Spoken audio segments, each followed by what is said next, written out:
आप लोग को स्क्रीन विजिबल है? बोलो। हाँ भैया। चलो ठीक है। हाँ। चलो, हाँ भैया। तो हाँ सर आज का क्लियर है। लेक्चर थोड़ा ध्यान दे लेना, जित जहाँ तक हो सके आज का लेक्चर मिस आउट नहीं होना चाहिए आपसे, इस बात का बेहद और ख़ास ध्यान देना। आज का लेक्चर थोड़ा बेसिक लेक्चर है लेकिन बहुत बहुत ज़्यादा इंपॉर्टेंट लेक्चर है। तो आज का लेक्चर हमारा किस पे, लेक्चर नंबर 12 है हमारा हिस्ट्री का। और जैसा कि आप लोग को कुछ प्रॉब्लम्स आ रही थी जब मैं अभिलेखों के बारे में बताता था, तो आज हम उसी के बारे में थोड़ा डिस्कस करेंगे। ये लेक्चर्स हमारे लगभग 2 दिन के आसपास तक चलेंगे। जो हमारा ये लेक्चर रहेगा थोड़ा बेसिक कॉन्सेप्ट, वो 2 दिन तक चलेंगे। मतलब आज का लेक्चर और कल का लेक्चर हमारा इस पर बेस्ड होगा, लेकिन बहुत ज़्यादा इंपॉर्टेंट लेक्चर है। मैं आपको थोड़ा देर पहले मैसेज ही करने वाला था कि जितना ज़्यादा हो सके इस लेक्चर को मतलब छोड़ना मत, लीव मत करना इसको। लेकिन अब जैसे कि एक जन गायब हो चुके हैं, कोई बात नहीं। तो चलो, यहाँ पर हम पढ़ने वाले हैं ऐतिहासिक स्रोत। सबसे पहले समझो कि ऐतिहासिक स्रोत क्या होता है। ऐतिहासिक स्रोत होते हैं जिससे हमें उस समय के इतिहास के बारे में जानकारी मिलती है। ऐतिहासिक स्रोत क्या होते हैं? कुछ ऐसी वस्तुएं जिनसे हमें उस समय के इतिहास के बारे में जानकारी मिलती है। अब जैसे मृदभांड क्या है, तो एक प्रकार का ऐतिहासिक स्रोत है। मृदभांड से हमें क्या पता चलता है कि उस समय के लोग, उस समय के मतलब उस समय की क्या कैसी चीज़ें, मतलब हर एक चीज़ें हमें कैसे पता चलती हैं। तो कहीं ना कहीं उसका कुछ तो स्रोत होता है। हमें किसी, अगर मान लो जैसे ऋग्वेद की भी हमने बात किया, तो ऋग्वेद में हमें ऋग्वेद मिला, यह एक प्रकार का स्रोत ही तो है जो हमें पूरे ऋग्वेद का मतलब ऋग्वैदिक काल के बारे में जानकारी देता है। समझ रहे हो मेरी बात? तो सबसे पहला पॉइंट, ऐतिहासिक स्रोत क्या होते हैं? जिससे हमें किसी समय के इतिहास के विषय में जानकारी मिलती है। Concept clear? हाँ सर क्लियर। चलो नेक्स्ट पॉइंट पर बढ़ते हैं। अब अगर हम बात करें प्राचीन इतिहास के स्रोत, या फिर इतिहास के स्रोत ही बोला जाए, तो इतिहास के स्रोत क्या क्या हो सकते हैं? तो सबसे पहले यहाँ पर सबसे जो बात की जाए, तो सबसे पहले यहाँ पर पुरातात्विक साक्ष्य जो हमें खुदाई के दौरान मिलते हैं। मैंने बताया था आपको पुरातात्विक साक्ष्य के बारे में। इसके अलावा हमें इतिहास के बारे में और जानकारी कहाँ से मिल सकती है? तो वो साहित्यिक साक्ष्य, मतलब लिखी पढ़ी चीज़ें, जो लिखित चीज़ें हैं और जिनको हम आसानी से पढ़ और समझ सकते हैं।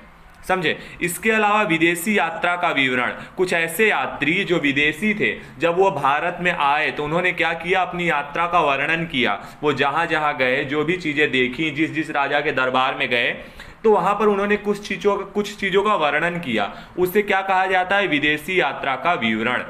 जब विदेशी भारत को आते थे तो भारत में जिस दरबार में जितने भी दिन रहते थे, जैसे तुम्हें पता है ह्वेन-सांग हो गए, फायान हो गए, समझे? ह्वेन-सांग ने क्या, देखो ध्यान से सुनना, फायान ने फो क्यू की नामक पुस्तक लिखी थी, समझे? और ह्वेन-सांग ने क्या किया था? उन्होंने यहाँ पर सी यू की, देखो सुनो मेरी बात, ह्वेन-सांग ने सी यू की नामक पुस्तक लिखा था, जबकि फायान ने फो क्यू की नामक पुस्तक लिखा था। याद रख लेना, यहाँ से सवाल बनने के बहुत ज़्यादा चांस है।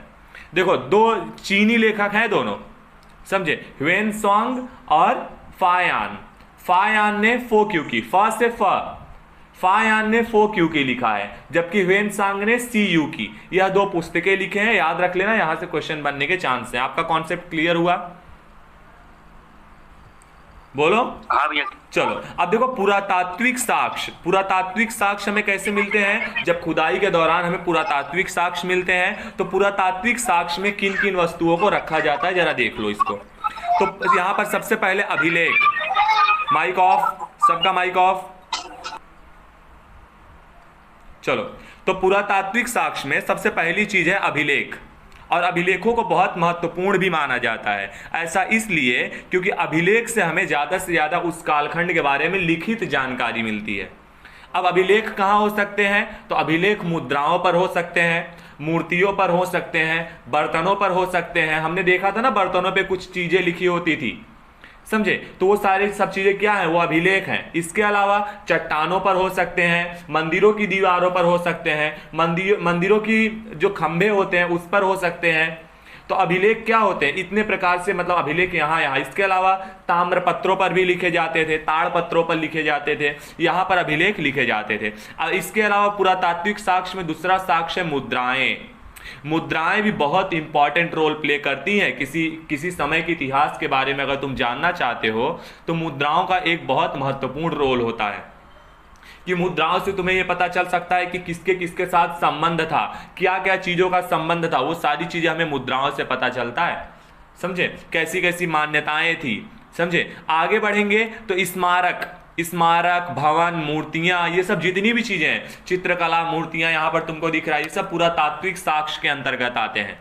ऐसे ही अब जरा दूसरा पॉइंट देखते हैं, पहले साहित्यिक साक्ष्य देख लेते हैं, फिर विदेशी यात्रा का विवरण देखेंगे कि कौन कौन से विदेशी आए, किसके साथ आए और उन्होंने अपने क्या क्या लिखा। चलो देखते हैं यहां पर साहित्यिक साक्ष्य।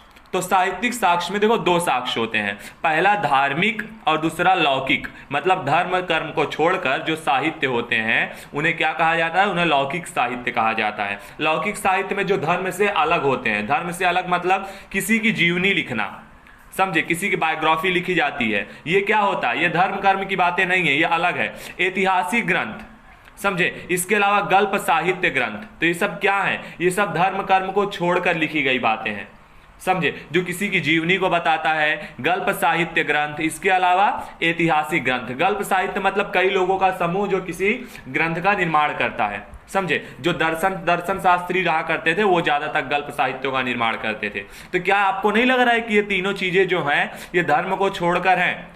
बोलो हेलो। जी भैया। चलो अब आगे बढ़ते हैं। तो लौकिक साहित्य आपका क्लियर हुआ होगा। अब धार्मिक में दो लोग हैं, पहला ब्राह्मण और दूसरा ब्राह्मणेतर। ब्राह्मण मतलब ब्राह्मण ग्रंथ और ब्राह्मणेतर मतलब ब्राह्मण ग्रंथों को छोड़कर। तो ब्राह्मण ग्रंथों को छोड़कर दो ग्रंथ माने जाते हैं, पहला बौद्ध ग्रंथ, दूसरा जैन ग्रंथ। ये दोनों क्या है, ब्राह्मण ग्रंथों को छोड़कर बनाए गए, ब्राह्मणेतर ग्रंथों में इनका समावेश है, समझे। ब्राह्मण ग्रंथों में हमने देखा था कि वेदों में 4 वेदों को देखा, इसके अलावा उपनिषद, आरण्यक, हर एक चीजें देख चुके हैं। आरण्यक किन्हें कहा जाता है, बताओ फटाक से, आरण्यक क्या होते हैं, आरण्यक क्या होते हैं, बताओ जल्दी। वन से रिलेटेड है क्या बाबू? सर, वो वन से रिलेटेड है। बहुत अच्छा जी। ऐसे ग्रंथ जिनकी रचना कहाँ हुई है, वनों में हुई है, उन्हें आरण्यक कहा जाता है। अच्छा, उपनिषद किसे कहा जाता है, बोलो, कोई बताओगे उपनिषद किसे कहा जाता है?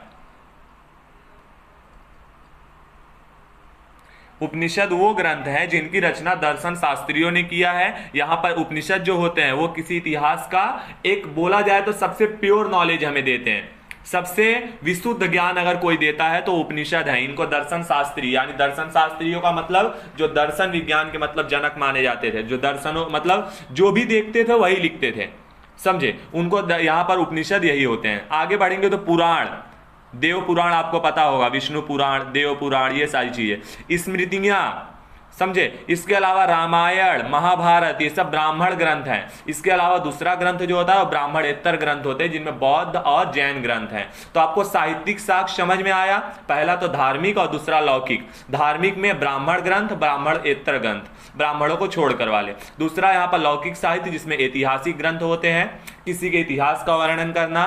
जीवनी ग्रंथ, जीवनी ग्रंथ मतलब किसी के जीवन का उल्लेख करना। और गल्प साहित्य ग्रंथ मतलब जहां पर समूह का मतलब एक समूह ने किसी ग्रंथ का निर्माण किया हो। क्लियर हुआ, बोलो। हाँ भैया क्लियर। चलो, तो तुम्हारा पूरा तात्विक साक्ष्य और साहित्यिक साक्ष्य क्लियर हो चुका होगा। अगले पॉइंट पर बढ़ते हैं, विदेशी यात्रा का विवरण। कौन कौन से विदेशी आए थे, कहां से आए थे, उन्होंने अपना क्या क्या विवरण प्रस्तुत किया, ये देखना है फटाफट। तो विदेशी यात्रा विवरण में यहां पर 3 प्रमुख वो देखेंगे लेखकों को, जिसमें एक है यूनानी रोमन लेखक, दूसरा चीनी लेखक और तीसरा है अरबी लेखक। तो चलो फटाफट पहले अरबी लेखकों को देख लेते हैं। तो अरबी लेखक में 3 याद कर लो फटाफट, देखो कौन कौन से।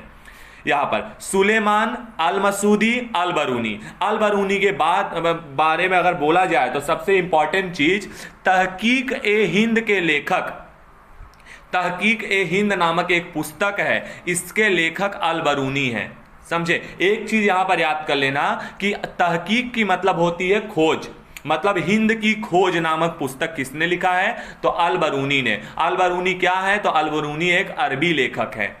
ये बात याद रख लेना, पेपर में तुम्हें बता दूं कि ये पेपर में क्वेश्चन बन चुका है, जहां पर तहकीक ए हिंद के बदले में हिंद की खोज लिखा जाता है।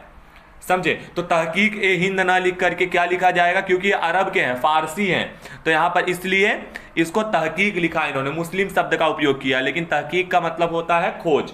तो हिंद यानी भारत की खोज नामक पुस्तक किसने लिखी है, तो अल बरूनी ने लिखा है। पहला कॉन्सेप्ट क्लियर।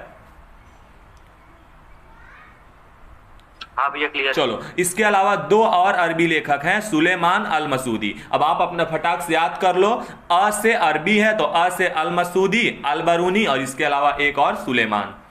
तो याद रहेगा आपको 3 अरबी लेखक, बोलो फटाफट। हाँ भैया। हाँ चलो, अब फटाफट नेक्स्ट पॉइंट पर बढ़ते हैं। तो चीनी लेखक, अब चीनी लेखक में 4 चीनी लेखक आए तो बहुत हैं, लेकिन जो महत्वपूर्ण है उन्हीं को पढ़ ले तो ज्यादा अच्छा होगा। तो सबसे पहले यहां पर याद करो फायान। मैंने बताया था फायान ने कौन सी पुस्तक लिखी थी, तो फो क्यूकी नामक पुस्तक लिखी थी। इसके अलावा सुंग यून आए थे, ह्वेनसांग, ह्वेनसांग से ह से हर्षवर्धन, तो ह्वेनसांग जो था वो हर्षवर्धन के टाइम पीरियड पर आए थे, समझे। और इन्होंने कौन सी पुस्तक लिखी थी, इन्होंने कौन सी पुस्तक लिखी थी, ह्वेनसांग ने सी यूकी नामक पुस्तक। याद रख लेना, बहुत इंपॉर्टेंट है, बहुत क्वेश्चन पूछे जाते हैं ह्वेनसांग और फायान से।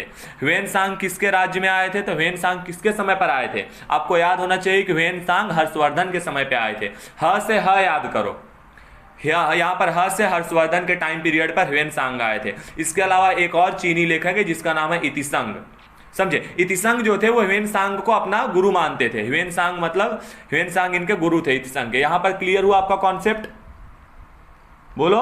हाँ भैया क्लियर। 4 चीनी लेखक। चलो अब आगे बढ़ते हैं यूनानी रोमन लेखक। तो यूनानी रोमन लेखक में फटाफट देख लेते हैं कौन कौन से यूनानी लेखक थे। तो यहाँ पर सबसे ज्यादा महत्वपूर्ण पर पहले याद करो, मैंने कल ही आपको बताया था ऑनेसिक्रिटस और ऑस्टेबुलस किसके थे, तो सिकंदर के साथ आने वाले विद्वान। तो इसके अलावा हाँ बोलो, हेलो, क्या हुआ बाबू, किसी को प्रॉब्लम है? चलो ठीक है। तो मैंने क्या बताया था, सिकंदर के साथ आने वाले जो 3 प्रमुख विद्वान थे, जिसमें से 2 लोग को मैंने बताया था कि 2 का नाम मुझे याद था, तीसरे में कंफ्यूजन था थोड़ा। तो यहां पर निरियाक्स के बाद, इसके बाद ऑनेसिक्रिटस और अरिस्टोबुलस, ये क्या थे, ये 3 विद्वान थे जो सिकंदर के साथ आए थे भारत को। इसके अलावा मेगास्थनीज के बारे में याद कर लेना, मेगास्थनीज ने इंडिका नामक पुस्तक लिखी थी, मेगास्थनीज ने इंडिका नामक पुस्तक लिखी थी जिसमें उन्होंने भारत में कई राजाओं का उल्लेख किया था, भारत के बारे में, भारत की स्थिति, वहां की अर्थव्यवस्था के बारे में बताया था। तो मेगास्थनीज, यहां पर जो पुस्तक जिसने लिखी है उसको जरा याद कर लो, बहुत इंपॉर्टेंट है, समझे। इसके अलावा हेरोडोट्स, यहां पर देखो हेरोडोट्स और प्लिनी के बारे में 2 पॉइंट याद रख लेना। हेरोडोट्स ने हिस्टोरिका लिखा था, ह से ह, तो हेरोडोट्स ने हिस्टोरिका नामक पुस्तक लिखा था, जबकि प्लिनी ने नेचुरल हिस्टोरिका नामक पुस्तक लिखा था। तो जरा कंफ्यूज मत होना, पेपर में मालूम पड़ा नेचुरल हिस्टोरिका किसने लिखा था, तो आपने हेरोडोट्स लगा कर आए। हेरोडोट्स के लेखक, यहां पर हेरोडोट्स के लेखक हिस्टोरिका के लेखक हेरोडोट्स हैं, जबकि नेचुरल हिस्टोरिका के लेखक प्लिनी है। आपका ये कॉन्सेप्ट क्लियर रहेगा, बोलो करीना।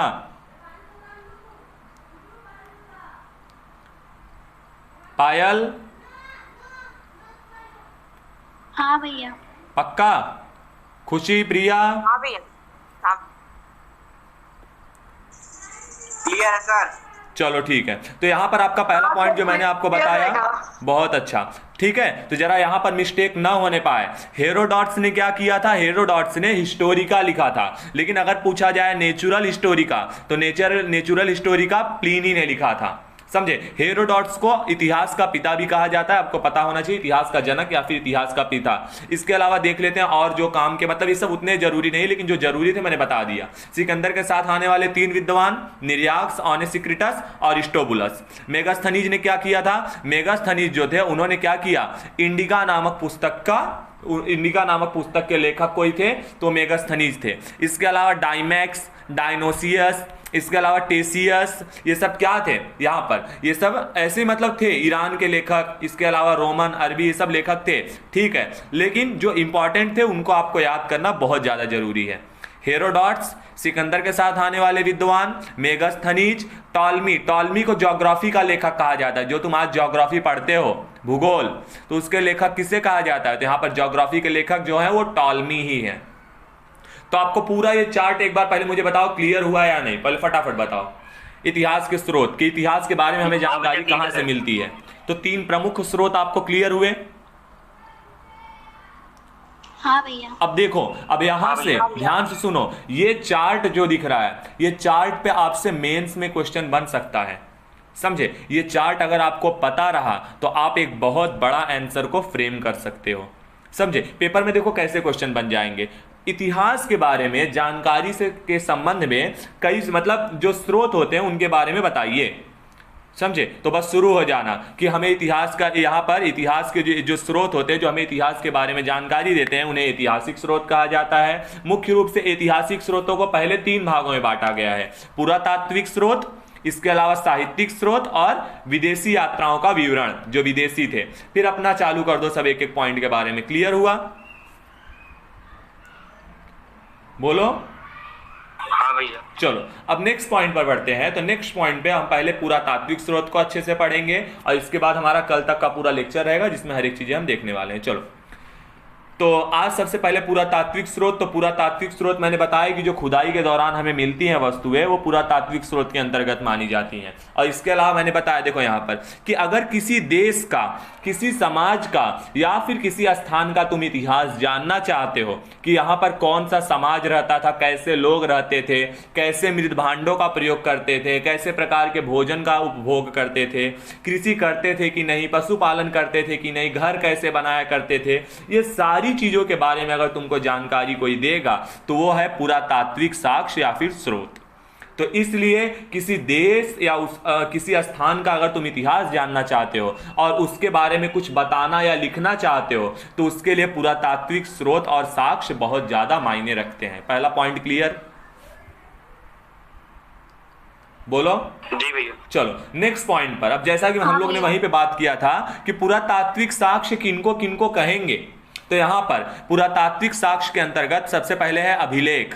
अभिलेख कहां कहां मिलते हैं मैंने बताया कि कभी कभी अभिलेख सिक्कों पर कोई बातें लिखी हुई, अभिलेख मतलब कोई बात ऐसी है जो लिखी हुई है, समझे, उसे अभिलेख कहा जाता है। इसके अलावा सिक्के, अगर आप खुदाई के दौरान आपको मुहरें मिल रही हैं तो भी पुरातात्विक साक्ष्य है। इसके अलावा स्मारक, स्मारक मतलब यहाँ पर जो मतलब बिल्डिंग्स रहती थी, समझे, यहाँ पर कई मंजिला इमारतें हैं स्मारक का मतलब, ठीक है। इसके अलावा भवन मतलब घर, छोटे छोटे घर। इसके अलावा मूर्तियां, समझे, मैंने बताया कि हड़प्पा काल में जब खुदाई हुई है तो वहां से कई कांसों की मूर्ति मिली है, समझे। इसके अलावा बर्तन आदि को शामिल किया जाता है पुरातात्विक साक्ष्य के अंतर्गत। जरा फिर से याद करो, अभिलेख, सिक्के, स्मारक, भवन, मूर्तियां, बर्तन, इस सभी को पुरातात्विक साक्ष्य के अंदर शामिल किया जाता है। दूसरा पॉइंट क्लियर? अब मैंने आपको पिछले हड़प्पा काल में अच्छी तरीके से डिटेल में बताया है कि क्या होता है, पुरातात्विक साक्ष्य कहां से मिलते थे। तो जब टीले वगैरह की खुदाई होती थी तो हम देखते हैं कि वहां पर कई तरीके के शव दफनाए हुए रहते थे, उनके साथ हमें शवों के साथ कई प्रकार के बर्तन मिलते थे, कई प्रकार की हड्डियां मिलती थी, कहीं कहीं पर बहुत सारी मोहरें मिलती थी। तो हमें किसी न किसी तरीके से ज्यादा तक जो पुरातात्विक साक्ष्य हैं वो जो प्राचीन टीले होते हैं, जो बहुत ज्यादा यहाँ पर एंशियंट माउंट्स होते हैं, प्राचीन टीले होते हैं, उन्हीं की खुदाई से मिलते हैं। टीला मतलब मैंने बताया था टीले को कि टीला क्या होता है, जमीन की सतह से उभरा हुआ भाग जो होता है उसे टीला कहा जाता है। तो वो भी अगले पॉइंट में हम देखेंगे अभी। तो यहाँ पर समझना कि ज्यादातर जो पुरातात्विक साक्ष्य है वो हमें प्राचीन टीलों की खुदाई से प्राप्त होते हैं। आगे बोला जाए तो टीला क्या है, जमीन के सतह से उभरा हुआ वह भाग है जिसके नीचे पुरानी बस्तियों के अवशेष विद्यमान होते हैं, अवशेष सुरक्षित अवस्था में होते हैं। तो यहाँ वही लिखा है कि टीला धरती की सतह से उभरे हुए उस भाग को कहते हैं जिसके नीचे पुरानी बस्ती है, प्राचीन बस्तियों के अवशेष विद्यमान रहते हैं, समझे। अब यहां पर जो ये बस्तियां थी, ये बस्तियां कई प्रकार की हो सकती थी। अब देखो यहां पर हो सकता है कि ये बस्तियां एकल संस्कृति वाली हो सकता है या मुख्य संस्कृति वाली हो, या फिर हो सकता है या बहुसंस्कृति। अब समझो कि ये तीनों संस्कृतियों में अंतर क्या है, समझाता हूं। अब जैसे पाकिस्तान वाले इलाके में चले जाओ तो वहां पर एकल संस्कृति है। एकल संस्कृति मतलब सभी मुस्लिम हैं, समझे। लेकिन अगर तुम चले आओ भाई, ऐसा भी कोई इलाका होता होगा जहां पर मुख्य संस्कृति मतलब एक ऐसी संस्कृति जो बहुत व्यापक तरीके से फैली हुई होगी, समझे, बहुत दूर दूर तक वह फैली हुई होगी, उसे मुख्य संस्कृति। जैसे कि मैं बताऊं तो हड़प्पा संस्कृति ये छोटे मोटे भाग में नहीं फैली हुई थी, समझे। मैंने बताया था कि ये 2,99,000 इतने एक मतलब इतने वर्ग किलोमीटर एरिया में फैली हुई थी। तो यहाँ पर जो बहुत बड़ी संस्कृति रहती है उसे मुख्य संस्कृति कहा जाता है। ऐसा भी हो सकता है जैसे कि भारत वाले इलाके में आ जाए तो यहाँ कई धर्मों के लोग, कई जाति के लोग रहते हैं, तो यहाँ कई प्रकार की संस्कृतियां हैं, उन्हें बहुसंस्कृति कहा जाता है। तो जो टीला होगा हो सकता है वह एकल संस्कृति का हो सकता है वह किसी मुख्य संस्कृति का हो, और हो सकता है वह बहुसंस्कृति मतलब कई संस्कृतियों का हो। तो यहां तक पॉइंट क्लियर है या नहीं, पहले बताओ। क्लियर है। चलो नेक्स्ट पॉइंट पर बढ़ते हैं। नेक्स्ट पॉइंट पर क्या है, अब देखो पुरातत्व विज्ञान, इसे ही कहा जाता है पुरातत्व विज्ञान, कि भाई हमें जो भी चीजें मिली हैं, ध्यान से सुनो, जो भी तुम्हें किसी स्थान को खुदाई के दौरान जो भी चीजें तुम्हें मिली, उस चीजों के आधार पर अगर तुम इतिहास का जो विश्लेषण कर रहे हो, अपने इतिहास का लेखन कर रहे हो, तो इसको कहा जाता है पुरातत्व विज्ञान, आर्कियोलॉजी। और जो आदमी रहता है उसे आर्कियोलॉजिस्ट कहा जाता है। तुमने सुना होगा ना कि मैं आर्कियोलॉजिस्ट हूं, मैं पुरातत्व विज्ञान के मतलब पुरातत्व वैज्ञानिक हूं। तो पुरातत्व वैज्ञानिक क्या होता है, जो मतलब खुदाई के दौरान जो भी पुरातात्विक चीजें मिलती हैं उनके आधार पे जो इतिहास का विश्लेषण करता है, बताता है कि ये लगभग 3,000-4,000 साल पुरानी है। आज के टाइम पे सुनते होगे ना, तुम डिस्कवरी पे देखते होगे, समझे, कि कोई कुछ मिल जाता है और बोलते हैं कि भैया लगभग ये 400 साल पुरानी है ना। हाँ, तो यहाँ देखते हैं जरा कि प्राचीन टीला और स्मारकों का उत्खनन कर वहां से जो भी वस्तुएं या फिर कलाकृतियां मिली हैं उसके आधार पर इतिहास का जो विश्लेषण किया जाता है उसे पुरातत्व विज्ञान यानी आर्कियोलॉजी कहा जाता है, समझे। आर्कियोलॉजी एक सब्जेक्ट भी है, समझे, उसमें तुम कर सकते हो, पीएचडी का भी कोर्स है आर्कियोलॉजिस्ट, समझे, तो तुम बन सकते हो आर्कियोलॉजिस्ट यहाँ पे। तो यहाँ पर आर्कियोलॉजिस्ट तुम्हारा क्लियर हुआ, आर्कियोलॉजी यानी पुरातत्व विज्ञान किसे कहा जाता है। चलो नेक्स्ट पॉइंट पर बढ़ते हैं। अब देखो होता क्या है यहाँ पर यही पुरातात्विक चीजों से देखो अब क्या क्या पता चला है। तो पश्चिमोत्तर भारत में जब उत्खनन हुआ, पश्चिमोत्तर भारत मतलब कहाँ की बात की जा रही है, बता दे रहा हूं, पश्चिमोत्तर भारत मतलब वो सिंधु नदी वाले इलाके की बात की जा रही है। और तुमको तो पता है कि वहां एक बहुत महत्वपूर्ण संस्कृति रह चुकी थी जिसका नाम क्या था, बोलो, हड़प्पा संस्कृति, बोलो हाँ या ना। हाँ भैया। हाँ भैया। मैंने बता, अरे 2500 ईस्वी में कौन सी संस्कृति थी भाई पश्चिमोत्तर भारत में, तुम ही मुझे बताओ कि 2500 ईसा पूर्व में कौन सी संस्कृति थी उस वाले इलाके में। राजस्थान हो गया, पंजाब हो गया, या पाकिस्तान में कौन सी संस्कृति फैली थी, फटाफट जवाब दो, लापरवाही नहीं चाहिए, बोलो। भैया हड़प्पा संस्कृति, हड़प्पा ही संस्कृति फैली थी ना, फिर भी लापरवाही कर रहे हो। अब ऐसे जवाब भी नहीं दे पाओगे तो कैसे चलेगा। तो चलो यहां पर वही लिखा है कि जब पश्चिमोत्तर भारत में उत्खनन शुरू हुआ, खुदाई कार्य प्रारंभ हुआ, तो वहां पर ऐसे नगरों का पता चला है, मैंने बताया था जो सिंधु घाटी सभ्यता थी वो नगरीय सभ्यता थी, तो यहां पर ऐसे नगरों का पता चला है जिसकी स्थापना लगभग 2500 ईसा पूर्व के आसपास हुई थी। और वो कौन से नगर थे, तो हड़प्पा संस्कृति के नगर थे। दूसरा पॉइंट, अब गंगा की घाटी में भी ऐसी एक वो मिली है जहां पर तुम्हें भौतिक संस्कृति का पता चला है। तो जरा देखते हैं, उत्खनन से ही हमें गंगा की घाटी में विकसित जो है फैली हुई एक भौतिक संस्कृति थी उसके में बारे में जानकारी मिलती है। और यहां पर ध्यान से सुनना, यहां पर विकास आपने बहुत अच्छा किया कि आज का लेक्चर आपने ज्वाइन कर लिया बाबू, ओके विकास,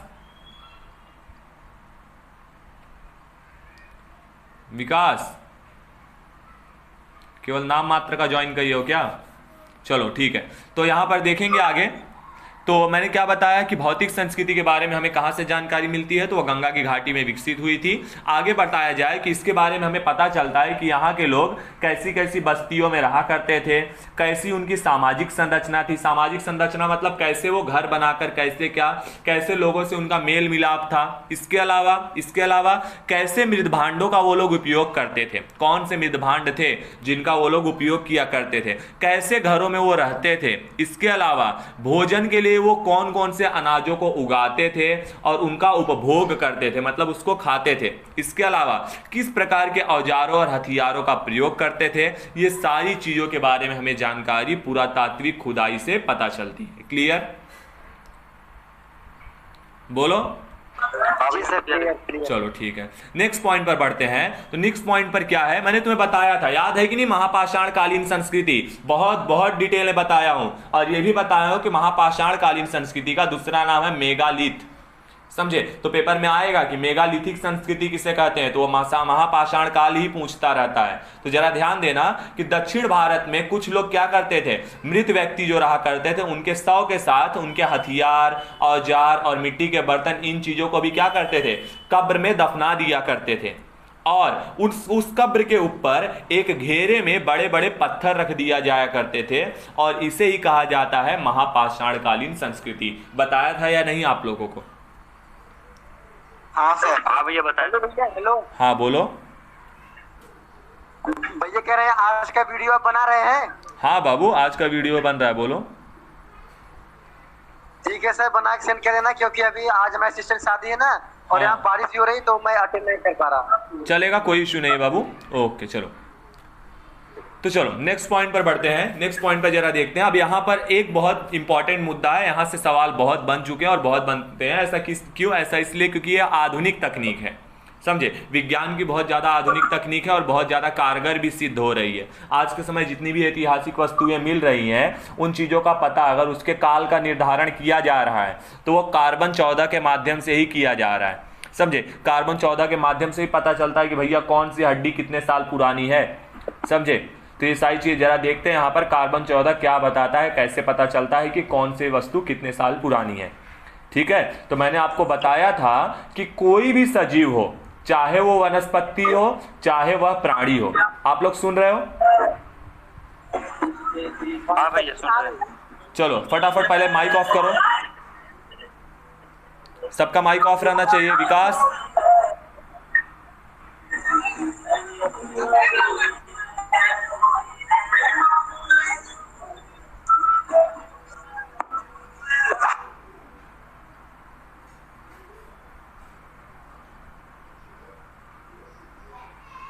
चलो नेक्स्ट पॉइंट पर बढ़ते हैं। तो नेक्स्ट पॉइंट क्या है अपना, मैं क्या बता रहा था, कार्बन 14 के बारे में आपको बता रहा था ना। हेलो, हाँ सर। हाँ तो जरा, हाँ चलो तो देखते हैं जरा कार्बन 14 क्या है और इसके बारे में जान और समझ लेना, क्योंकि पेपर में आजकल यहाँ से बहुत क्वेश्चन बन रहा है। तो जितने तरीके से क्वेश्चन बनने के चांस है मैं आपको बताने की कोशिश करूंगा। तो देखना, सबसे पहले पॉइंट, दुनिया का कोई भी सजीव वस्तु हो। अब सजीव वस्तु दुनिया में केवल और केवल दो ही हैं, या तो वनस्पति या तो प्राणी। इनको छोड़कर दुनिया में और कोई सजीव नहीं है, सबसे पहली बात। ठीक है, अब बात की जाए तो वनस्पति और प्राणी दोनों में पाया जाता है कार्बन। समझे? अब जो लोग साइंस पढ़ रहे होंगे, जो लोग साइंस बैकग्राउंड से होंगे, 11वीं 12वीं 10वीं इसमें साइंस पढ़े होंगे, तो उन्हें अच्छे से पता होगा कि आइसोटोप्स यानी समस्थानिक का मतलब क्या होता है। अभी नहीं पता है तो उसके बारे में भी बताता हूं। तो देखो, दरअसल में कार्बन के दो रूप होते हैं। यहाँ पर दो समस्थानिक होते हैं कार्बन के। रूप तो कार्बन के 3 होते हैं, वो तुमको पता होना चाहिए कि हीरा, ग्रेफाइट और फ्लोरीन। समझे? लेकिन अगर कार्बन के समस्थानिक देखे जाएं तो एक है कार्बन 12 और इसके अलावा एक होता है कार्बन 14। अब कार्बन 12 और कार्बन 14 ये क्या होते हैं कि जब तक एक इंसान जीवित रहता है, जब तक एक सजीव जीवित रहता है, कार्बन 12 और कार्बन 14 दोनों की मात्रा उस सजीव में समान मात्रा में होती है। मतलब 10 का अगर 10 ये तो 10 ये दोनों। लेकिन दिक्कत ये आ जाती है कि कार्बन 14 एक रेडियोधर्मी समस्थानिक है। कार्बन 14 एक रेडियोधर्मी समस्थानिक है और इसीलिए कार्बन 14 का नाम है रेडियो कार्बन। सबसे पहला बनने वाला क्वेश्चन कि यहां पर रेडियो कार्बन, कार्बन के कौन से समस्थानिक को कहा जाता है?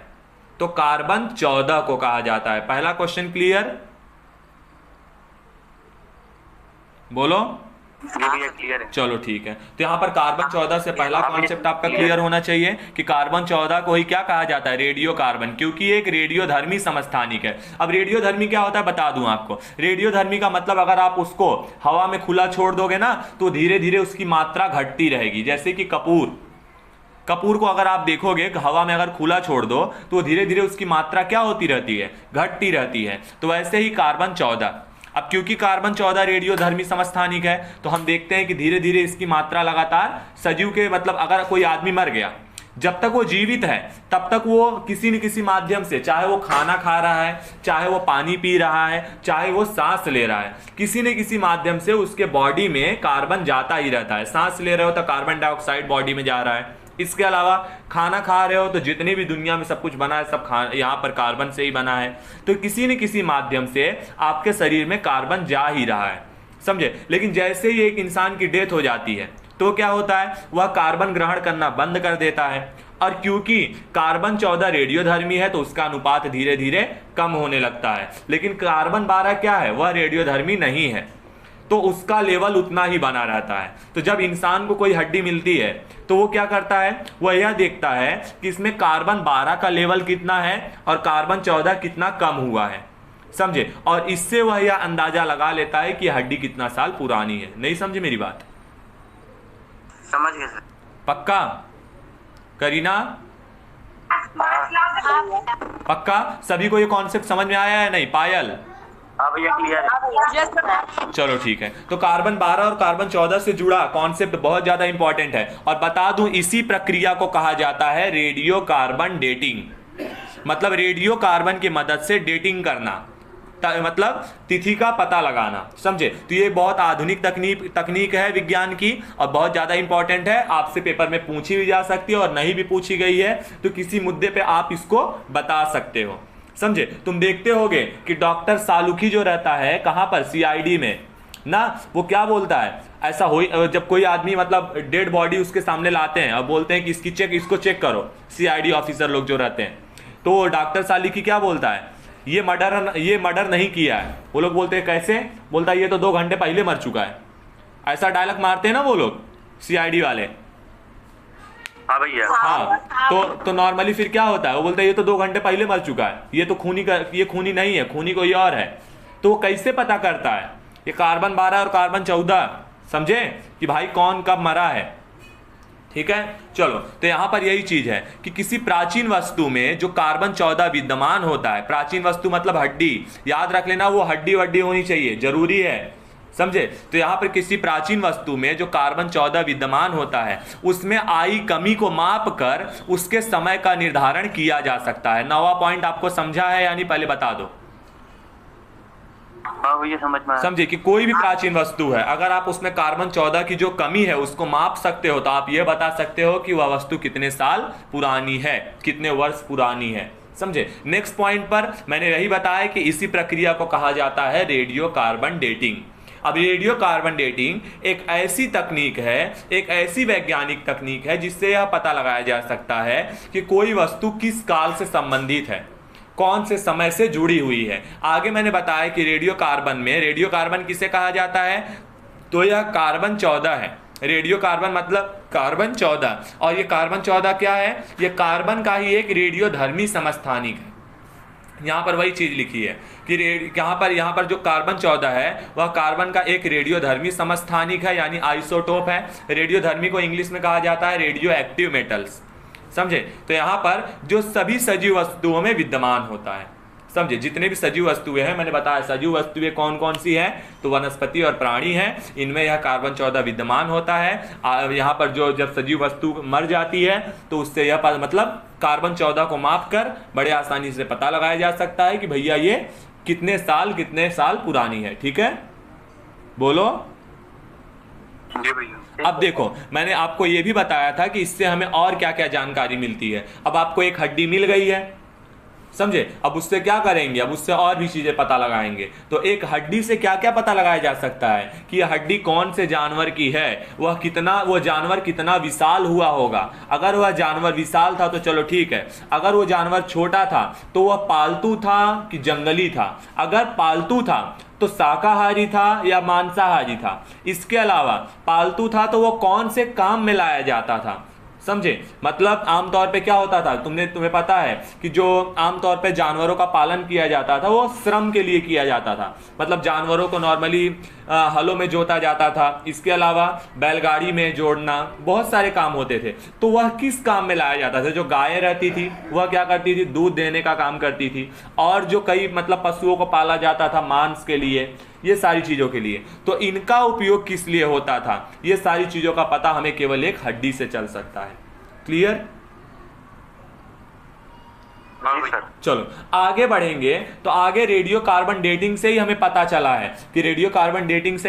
चला है कि राजस्थान और कश्मीर वाले इलाके में कृषि का प्रचलन लगभग 7000 से 6000 ईसा पूर्व इतने के आसपास में भी था। 7000 मैं कहाँ की बात कर रहा हूँ, आप समझो कि हड़प्पा संस्कृति से भी पहले की बात कर रहा हूँ मैं, कि यहाँ पर 7000 से 6000 ईसा पूर्व के आसपास यहाँ पर खेती की जाती थी।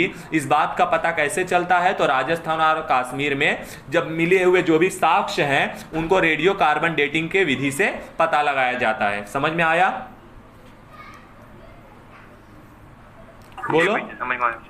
चलो अब नेक्स्ट पॉइंट पर बढ़ते हैं। तो देखो पौधों का, अगर पौधों के बारे में तुम्हें जानकारी प्राप्त करनी है तो देखो कैसे पता की जाएगी। तो पौधों के जो ऊपर होते हैं पोलेंस यानी परागकण, मैं परागकण क्या समझा रहा हूं समझने की कोशिश करो। अगर तुमने गुड़हल का पौधा देखा होगा तो गुड़हल के बीच में से एक छोटी सी डंडी निकली रहती है, समझे। उस डंडी में छोटे छोटे मतलब येलो कलर में बहुत सारे वो जुड़े होते हैं, देखे होगे तुमने, येलो कलर के। हाँ, तो उसे कहा जाता है परागकण। तो अगर तुम्हें वो मिल जाए, किसी पौधे में वो मिल जाए, किसी पौधे का फूल या ऐसे परागकण मिल जाए, तो आप ध्यान रखना कि उस परागकणों से यह पता लगाया जा सकता है कि यह पौधे का इतिहास क्या क्या है, यह पौधा कौन से काल से संबंधित है, उस समय की जलवायु कैसी रहती होगी, समझे, उस समय पर और कौन कौन से पेड़ पौधे हुआ करते होंगे। ये सारी चीजों का पता केवल पौधे के अवशेषों से लगाया जा सकता है। और यहाँ पर सबसे ज्यादा जरूरी पौधों के अवशेषों में परागकण होते हैं, जिससे जलवायु का और वनस्पति का इतिहास जाना जा सकता है। क्लियर, बोलो। हाँ भैया। चलो यहाँ पर मैंने आपको बताया कि पशुओं की हड्डी से मतलब उसका परीक्षण करके पता लगाया जा सकता है कि भैया उसकी आयु कितनी होगी, कितने समय पुरानी है। इसके अलावा वो पालतू था कि जंगली था, कौन से काम में लाया जाता था, वो सारी चीजों का पता लगाया जा सकता है। चलो अब यहाँ पर ध्यान देना, दूसरा पॉइंट, पुरातात्विक स्रोत आपको अच्छी तरीके से समझा यानी पहले फटाफट बताओ। हाँ भैया समझ में आया। चलो अब पुरातात्विक स्रोत का ही एक भाग है सिक्के, मुहरे, समझे। सिक्के क्या है भाई, अगर तुम किसी देश का इतिहास जानना चाहते हो तो ये सिक्के क्या करते हैं, किसी देश का इतिहास बताने में एक महत्वपूर्ण भूमिका निभाते हैं। यही नहीं, उस देश की अर्थव्यवस्था, आर्थिक, अगर किसी देश का तुम आर्थिक इतिहास जानना चाहते हो कि कौन कौन से देश के साथ उनका व्यापार चलता था, कि यहाँ पर ये सारी चीज़ों में तुम्हें सिक्के एक महत्वपूर्ण भूमिका निभाते हैं। जैसे तुम्हें मैंने बताया कि भाई तुम्हें यहाँ पर हड़प्पा काल के, ध्यान से सुनना, हड़प्पा काल और मेसोपोटामिया के बीच में व्यापार चलता था, तो इसकी जानकारी कहीं ना कहीं तुम्हें सिक्कों से ही तो मिली है ना, बोलो। हाँ भैया, ठीक है, तो यहाँ पर ध्यान से सुनना, सिक्के के अध्ययन को क्या कहा जाता है, मुद्रा शास्त्र। सिक्के के जो अध्ययन होते हैं, किसी सिक्के के, अगर तुम्हें कोई प्राचीन मुहर मिल गई और उसके अध्ययन को मुद्रा शास्त्र कहा जाता है। ध्यान रखना, इंग्लिश में न्यूमिस्मेटिक्स, इसे मुद्रा शास्त्र कहा जाता है। अब ध्यान से सुनना कि मैंने तुम्हें बताया कि अलग अलग काल में अलग अलग धातुओं का प्रयोग होता था, और क्योंकि अलग अलग धातुओं का प्रयोग होता था तो अलग अलग धातुओं के सिक्के बनाए जाते होंगे। तो यहाँ पर मुद्राओं की बनावट कैसी है, मैंने बताया कि कई प्रकार की, कई तरह की, कई आकारों की मुहरें बनाई जाती थी, समझे। जैसे कुछ मुहरें क्या रहती थी, वर्गाकार रहा करती थी, कुछ बेलनाकार रहा करती थी, कुछ गोलाकार रहा करती थी, कुछ आयताकार रहा करती थी। तो मुद्राएं मतलब बहुत सारे आकार की मुद्राएं रहा करती थी। तो यहां पर मुद्राओं की बनावट कैसी है और उनमें कौन सी धातु की मात्रा कितनी है। तांबे की मतलब तांबे की मुहरें हैं, सोने की मुहरें हैं, चांदी की मुहरें हैं, टीन की मुहरें हैं, शीशे की मुहरें हैं, कांसे की मुहरें हैं, किसकी मुहर है। तो उस मुहरों के आधार पर यह पता लगाया जाता है कि भाई वो मुहर किस काल से संबंधित है। अब जैसे कांसे की मुहर मिल रही है, तो भाई अगर तुम देखो तो कांसा सबसे ज्यादा हड़प्पा काल में प्रचलित था, हाँ या ना, समझे। तो किसी तो यहां पर किसी ऐतिहासिक घटनाओं के बारे में अगर तुम्हें जानकारी प्राप्त करनी है तो मुहरों की बनावट और उसमें कौन सी धातु की मात्रा कितनी है, इस आधार पे हम ऐतिहासिक घटनाओं के बारे में जानकारी प्राप्त कर सकते हैं। अब जरा आगे ध्यान दोगे तो आगे मैंने बताया कि ज्यादा तक मुहरें अगर देखा जाए तो वो धातुओं की ही बनाई जाती थी, समझे। यहां वही लिखा है कि प्राचीन काल में अधिकांश मुहरें धातुओं की ही बनाई जाती थी। आगे बढ़ेंगे तो एक चीज जरा याद रख लेना, यहां से एक साल पेपर में क्वेश्चन पूछा गया है, डायरेक्ट क्वेश्चन, ध्यान से सुनना। शुरुआत में जब प्राचीन लोगों को लेखन कला का ज्ञान नहीं था, समझे, तो वो लोग क्या करते थे, मुहरें तो बनाते थे लेकिन उस पर कोई लेख नहीं लिखा हुआ था, केवल आकृतियां थी। ध्यान से सुनना, ऐसी मुहरें जिन पर किसी भी प्रकार का लेख नहीं है, केवल और केवल आकृतियां विद्यमान हैं, उन्हें कहा जाता है पंचमार्क या फिर आहत सिक्के। यहां से डायरेक्ट क्वेश्चन बना था, याद रहेगा। ऐसी मुहरें जिन पर किसी भी प्रकार के लेख नहीं है, केवल और केवल आकृतियां विद्यमान हैं, उन्हें कहा जाता है कौन सी सिक्के, पंचमार्क या फिर आहत सिक्के। याद रहेगा। चलो ठीक है, तो जरा यहां पर वही चीज लिखी है, देख लो जरा। जिन सिक्कों व मुद्राओं पर कोई लेख नहीं था, केवल आकृतियां विद्यमान होती थी, उन्हें पंचमार्क या आहत सिक्के कहा जाता था। यहां से डायरेक्ट क्वेश्चन उठा है, लापरवाही और गलती ना करना। आगे मैंने बताया, अब यहां पर जरा ध्यान दे लेना कि अगर सिक्कों पर लेख लिखवाने की परंपरा, सिक्कों पर लेख और तारीख, आज के टाइम पे अगर तुम अपना सिक्का देखोगे, अपनी नोट देखोगे जो अगर तुम लोग यूज करते हो, तो उस पर देखो लिखा रहता है कि वह सिक्का 2019 में बना है, वह 2020 में बना है, लिखा होता है कि नहीं लिखा होता, हाँ या ना। इसके अलावा सिक्के पे देखो लिखा होता है भारत, इंडिया, सत्यमेव जयते, दुनिया में भी चीजें लिखी रहती हैं। तो अगर कभी खुदाई हुई तो ये आसानी से जाना जा सकता है कि नहीं कि ये जो स्थान था उसका नाम भारत था और यह सिक्का कौन से काल से संबंधित है, हाँ या ना। हाँ सर। ठीक है, तो यहाँ पर जो आज तुम्हें देखने को मिलता है कि सिक्के पर लेख लिखे गए हैं, मतलब लेख लिखे गए हैं। इसके अलावा तुम देखते हो कि सिक्के के बीच में क्या रहता है, बोलो, अशोक स्तंभ के जो सिंह हैं, जो ऊपर के सिंह हैं। अच्छा, कितने सिंह हैं वो, बोलो। तुम्हारे सिक्के पर तुमको जो सिंह दिखते हैं कि नहीं, 1 रुपए 2 रुपए के सिक्के पे नॉर्मली। हाँ भैया। हाँ, तो वह सिंह जो हैं, जो शेर हैं, वो कितने शेर हैं, 4 भैया, 3 4 हैं, एक पीछे है दिखाई नहीं देता, नहीं समझे। नहीं भैया। अरे बाबू, वो 4 शेर हैं, तुम देखोगे तो एक क्या है कि एक पीछे की दिशा में है इसलिए नहीं दिखाई देता, समझे। चारों शेरों का मुंह 4 दिशाओं में है, समझे। तो यह अशोक स्तंभ से लिया गया यह चिन्ह है जिसे राष्ट्रीय चिन्ह माना जाता है, ठीक है। बोलो सर। ब्रह्मा जी भैया। हाँ बोलो सर। ब्रह्मा के मुंडी की, हाँ, ब्रह्मा के, जो ब्रह्मा का, उन्हें भी मतलब चतुर्मुख कहा जाता है, सही या नहीं, चतुर्मुखी ब्रह्मा जी को कहा जाता है, समझे। तो चलो ठीक है, आगे बढ़ते हैं। तो आगे मैं क्या बता रहा था कि यहाँ पर आप ध्यान से सुनना, आज के टाइम पे जो आपके सिक्के पर लेख लिखे गए हैं या फिर जो तिथियां विद्यमान है कि सिक्का कौन से समय का है, ये चीजें, ये उत्कीर्ण करवाने की परंपरा सबसे पहले अगर किसी ने शुरू की थी तो वो थे यूनानी शासक। याद रख लेना, यूनानी शासकों ने सर्वप्रथम सिक्कों पर तिथियां और लेख लिखवाने की परंपरा की शुरुआत की। आपको याद रहेगा, बोलो हाँ या ना। बोलो। हाँ भैया याद है। चलो ठीक है, तो यहाँ पर आगे फटाफट बढ़ लेते हैं और देखते हैं कितने कितने तरीके के सिक्के कहाँ कहाँ से मिले हैं। तो यहाँ पर देखो, सिक्के और सिक्के के सांचे दोनों मिले हैं। सांचे मतलब जिसपे रख के सिक्के की छपाई मतलब ढलाई होती थी, समझे। अच्छा, क्या कहा जाता है जहां पर सिक्के का निर्माण होता है उस कंपनी को क्या कहा जाता है?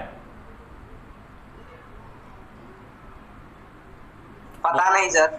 कोई बताओगे? इसको रिजर्व बैंक कहते हैं। अरे नहीं बाबू, रिजर्व बैंक तो चलो ठीक है। मैं पूछना चाहता हूं कि उस कंपनी को टकसाल कहा जाता है, याद रहेगा? उसे क्या कहा जाता है? टकसाल, समझे? बोलो जी। चलो। भैया एक बार फिर से बोलिए। तत्काल। टकसाल, टकसाल। हाँ सर, हाँ सर याद। हाँ बोलो बोलो। आगे। चले आगे बढ़े। हाँ भैया आगे बढ़िए। चलो, तो यहाँ पर बोला गया है कि सिक्के और सिक्के के सांचे दोनों मिले हैं। तो यहाँ पर भारत में जब पुरातात्विक खुदाई हुई है तो बड़ी संख्या में, ध्यान से सुनना, बड़ी संख्या में तांबे, चांदी, सोने और शीशे, इन सभी के सिक्कों के सांचे मिले हैं। इसके अलावा ध्यान से सुनना, इनमें से सबसे ज्यादा सांचे अगर किसी काल से मिले हैं तो वो है कुषाण काल। अब जरा फटाफट मैं 3 पॉइंट आपको लिखवा रहा हूं, वो 3 पॉइंट जरा लिख लो। तो सोने के सिक्के के संबंध में एक पॉइंट जरूर पेपर में फंसेगा। सब लोग अपनी बुक और पेन लेके रेडी हो? बोलो भैया। हाँ, सबसे पहला 3 क्वेश्चन मैं आपको लिखवा रहा हूं, फिर आपको लाइन से उसका आंसर बताऊंगा। सबसे पहला, सबसे अधिक सोने के सिक्के। हाँ बोलो। सर थोड़ा रुक जाइए, हम ले लें। ठीक है, तब तक मैं पढ़ाता रहता हूं, कोई बात नहीं। चलो,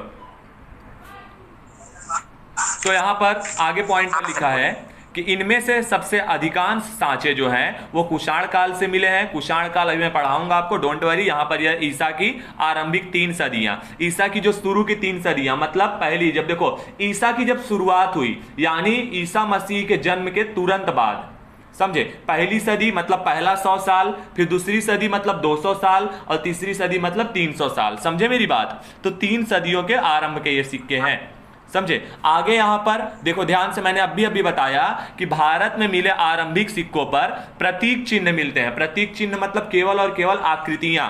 लेकिन बाद में इन चित्रों पर, ध्यान से सुनना, इन चित्रों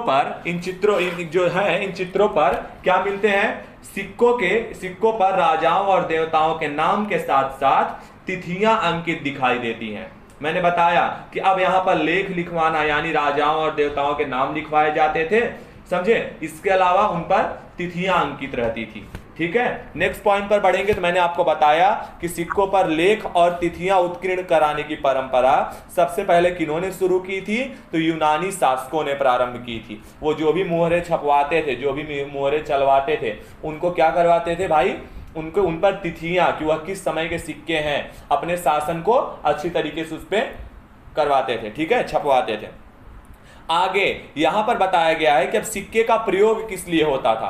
तो यहां पर जितना भी इतिहास रहा, आपको पता है कि सिक्का क्या है, खेलने के लिए तो यूज में लाएंगे नहीं। तो सिक्के का प्रयोग होता था खरीदी बिक्री के लिए। अगर आप कोई सामान खरीदना या बेचना चाहते हो तो उसके लिए सिक्के का प्रयोग होता था। इसके अलावा दान दक्षिणा में, आप किसी को दान देना चाहते हो, दक्षिणा देना चाहते हो, उसके लिए होता था। इसके अलावा वेतन मजदूरी में, अगर आप किसी का भुगतान करना चाहते हो, आपके यहाँ किसी ने मेहनत की है, कुछ भी किया, आप किसी को पगार देना चाहते हो, तो वेतन मजदूरी आदि कार्यों में सिक्के का उपयोग किया जाता था। इसलिए क्या बोला जाता है अब यहाँ पर, इसलिए सिक्के का आर्थिक इतिहास के अध्ययन में एक महत्वपूर्ण, मैंने बताया कि अगर आप किसी स्थान का आर्थिक इतिहास जानना चाहते हो तो आपको सिक्का एक बहुत उपयोगी पुरातात्विक साक्ष्य है। तो क्लियर हुआ ये पॉइंट भैया? हाँ बोलो। भैया ये नोट क्लियर है। हाँ बोलो देवांश, बोलो। भैया ये नोट पे ये क्यों लिखा रहता है कि मैं धारक को 10 रुपए? बाबू वो एक पूरी वो देखो, सुनो मेरी बात, वो पूरा अलग तरीके से पॉइंट है। मैं अभी आपको एक्सप्लेन करना चाहता हूं, लेकिन मैं अभी अगर एक्सप्लेन करने लगा, मैंने आपको शायद एक बार एक्सप्लेन भी किया था, समझे, क्लासेस में ये बात हुई थी। लेकिन अभी मैं एक्सप्लेन करना शुरू किया तो फिर वो हम लोग टॉपिक से पूरी तरीके से भटक जाएंगे, समझे। वो पूरा कॉन्सेप्ट सोने से रिलेटेड है कि उतना उतना पैसा, ध्यान अभी देखो, अभी बिल्कुल नहीं बताऊंगा मैं उसके बारे में, फिर कभी मिलेंगे उस पर, या फिर 9 बजे के बाद उस पर अभी चर्चा कर दूंगा, ठीक है। सर जी। हाँ बोलो। ओके भैया। हाँ बोलो विकास। कुछ नहीं थी ना, मैं कॉपी लेके बैठा हूँ, कॉपी पे लेके। अच्छा ठीक है, कोई बात नहीं। तो हम लोग जरा वो 3 क्वेश्चंस जरा लिखना शुरू करते हैं। 3 क्वेश्चन जरा देख लेना, याद रखो। चलो फटाफट देखो, यहाँ पर 3 शासक थे और तीनों शासकों के बारे में, ये सोने से सिक्के से रिलेटेड क्वेश्चन है। तुम्हें पता है ना, भारत को सोने की चिड़िया कहा जाता था, तो यूं ही नहीं कहा जाता था। भारत का इतिहास गवाह है कि भारत में सोने के सिक्के चल चुके हैं, समझे। सोने के सिक्के, सोचो, जो आज पहनने को नहीं पा रहे हो वो सिक्के चलते थे, समझे। तो यहां पर ध्यान से सुनो, सबसे पहला पॉइंट, सबसे अधिक सोने के सिक्के अगर किसी शासक ने जारी करवाए थे तो वो थे गुप्त शासक। आपको मैंने बताया, श्रीगुप्त, भानुगुप्त और बुद्धगुप्त, रामगुप्त, चंद्रगुप्त, यानी जिन्हें विक्रमादित्य कहा गया था, समुद्रगुप्त, ये सब गुप्त शासक थे। तो इन्होंने सबसे अधिक सोने के सिक्के जारी करवाए थे। लेकिन अगर सवाल आ जाए कि सबसे शुद्ध सोने के सिक्के किसने जारी करवाए थे, तो वह कुषाण शासकों ने जारी करवाए थे। कुषाण शासक, समझे। कुषाणों में सबसे जो प्रसिद्ध शासक है उसका नाम है कनिष्क, याद रख लेना। कुषाणों का सबसे प्रसिद्ध शासक है कनिष्क। उसी के शासनकाल में सोने के सिक्के चलवाए गए थे, सबसे शुद्ध सोने के सिक्के।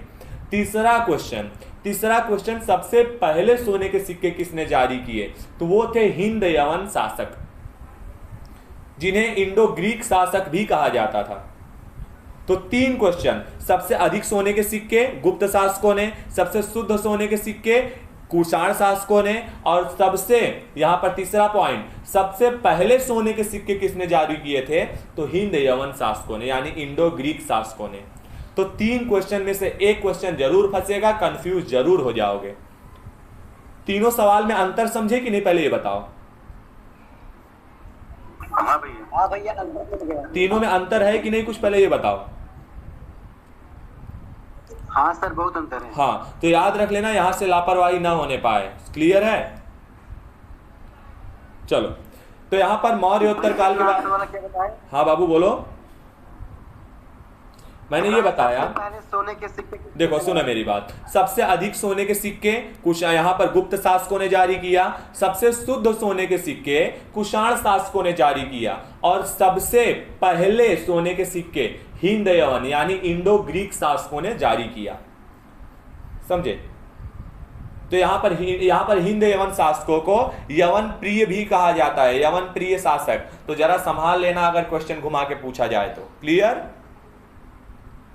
हाँ सर, चलो, तो यहाँ पर इसके अलावा बोला गया, इसके अलावा और भी बहुत सारे सिक्कों के बारे में बात की गई, लेकिन जो जरूरी था वो बता दिया कि सातवाहन शासकों ने, यहाँ पर शीशे के सिक्के, अगर शीशे के सिक्के देखे जाते हैं तो वह सातवाहन शासकों के, सातवाहन शासक थे। आपको बताऊंगा, अभी सब डिटेल में बताऊंगा। ये सब विदेशी थे, सातवाहन हो गया, कुषाण हो गया, हिंद यवन शासक हो गए, ये सब विदेशी थे।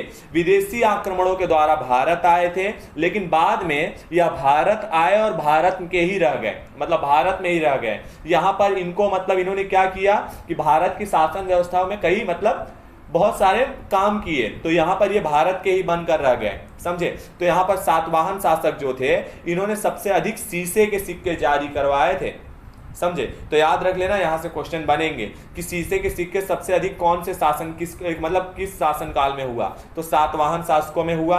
आगे यहां पर मौर्योत्तर काल में यहां पर बहुत सारे ऐसे सबसे ज्यादा सिक्के अगर कहीं पर जारी किए गए तो वह मौर्योत्तर काल में जारी किए गए थे, मतलब वही चंद्रगुप्त और अशोक, यहाँ पर जो अशोक थे, समझे, सम्राट अशोक, मौर्योत्तर काल की बात की जा रही है। मालूम है ना, चंद्रगुप्त मौर्य संस्थापक थे, सॉरी चंद्रगुप्त मौर्य यहाँ पर शासक थे, और यहाँ पर संस्थापक इसके कौन थे, तो चाणक्य थे, पता है ना। हाँ सर, चाणक्य। अच्छा, किसको मरवा के वो गद्दी पर बैठे थे? मगध के राजा को। अरे कुछ भी बोलोगे, मगध में किसका शासन था, तो नंद वंश का शासन था, जिसमें एक बहुत ज्यादा मतलब बोला जाए तो बहुत चाणक्य का अपमान करके किसने निकाला था, तो धनानंद थे ना, नंद वंश के शासक थे धनानंद, समझे। नंदवंश मालूम है कि नहीं, नंदवंश ही था कि जब क्या तुम्हें बता दूं कि जब यहाँ पर एक सवाल और बना था प्रीलिम्स में कि जब यहाँ पर किसने जब क्या कहते हैं कि इसने, अरे क्या नाम है इसका, सिकंदर ने भारत पर आक्रमण किया था, तो उस समय किसका शासनकाल चल रहा था, तो उस समय नंद वंश का शासनकाल चल रहा था। और नंदों को शक्ति को नंद जो थे, नंद वंश के शासक थे, उनकी शक्तियों को देखते हुए यहाँ पर सिकंदर की सेना पीछे हटने का फैसला ली थी, समझे। नंद वंश कोई अरे गहरे वंश नहीं थे, बहुत ही शक्तिशाली और बहुत ही समृद्ध वंश था। तो यहाँ पर एक शासक था धनानंद, जिसने क्या किया था, चंद्रगुप्त की यहाँ पर मतलब वो कर दिया था, चंद्रगुप्त को चाणक्य को अपने दरबार में से बड़े ही मतलब बेइज्जती के साथ निकाल दिया था। तो उसके बाद क्या किया था, उन्होंने चंद्रगुप्त को ट्रेनिंग दी, और ट्रेनिंग देने के बाद क्या किया, मार के गला कटवा दिया, समझे। अब बोलो कि भाई आज से शासन तुम संभालो। तो उसके बाद जब वही धनानंद को मारने के बाद किसका शासन शुरू होता है, मौर्य काल शुरू होता है वहीं से। क्लियर हो गया। हाँ, तो यहाँ पर मौर्य काल की बात नहीं की जा रही, यहाँ पर मौर्योत्तर काल, मौर्योत्तर काल में, समझे मेरी बात, मौर्य काल की नहीं, मौर्य काल के बाद वाला काल, उसकी बात की जा रही है, समझे। बोलो। हाँ, तो मौर्य काल के बाद जो काल आए थे यहाँ पर, उनमें मैंने बताया मौर्य काल के बाद आप देखोगे कि बहुत सारे विदेशी आक्रमण हो जाते हैं, जिसमें हिंद यवन शासक हो गए, कुषाण शासक हो गए, इसके अलावा यहाँ पर सातवाहन शासक हो गए, ये लोग आ जाते हैं, ठीक है। चलो, तो यहाँ पर आपको समझ लेना है कि कौन कौन से सिक्के यहाँ पर बोला जाए कि मौर्योत्तर काल में हमको शीशे, पोटीन, तांबा, कांसा, चांदी, सोना, ये सभी के सिक्के मिलते हैं। जितना भी जरूरी चीजें थी मैंने आपको बता दिया। हाँ या ना, समझ में आया या नहीं यहाँ तक सिक्कों के बारे में, बोलो। हाँ भैया समझ में आया। सिक्के से जुड़ा इतिहास आपको क्लियर हुआ।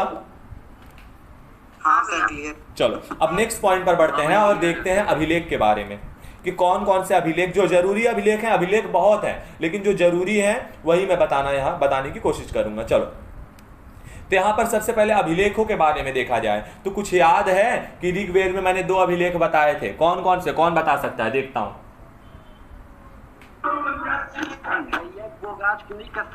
बहुत अच्छा विकास। पहला था बोगाज कोई का अभिलेख, दूसरा था कसाइट अभिलेख। और मैंने बताया था कि बोगाज कोई में 3 देवताओं के नाम मिलते हैं, इंद्र, मित्र, वरुण और नास्ते। तो यहाँ पर देखो, इंद्र, वरुण, मित्र, नास्ते नामक देवताओं के नाम मिलते हैं किसमें, तो बोगाज कोई से। बोगाज कोई कहां से मिला है, मध्य एशिया से मिला है। तो मध्य एशिया यहाँ पर ये सबसे प्राचीन अभिलेख माना जाता है क्योंकि ये ऋग्वेद के टाइम पे मिला है।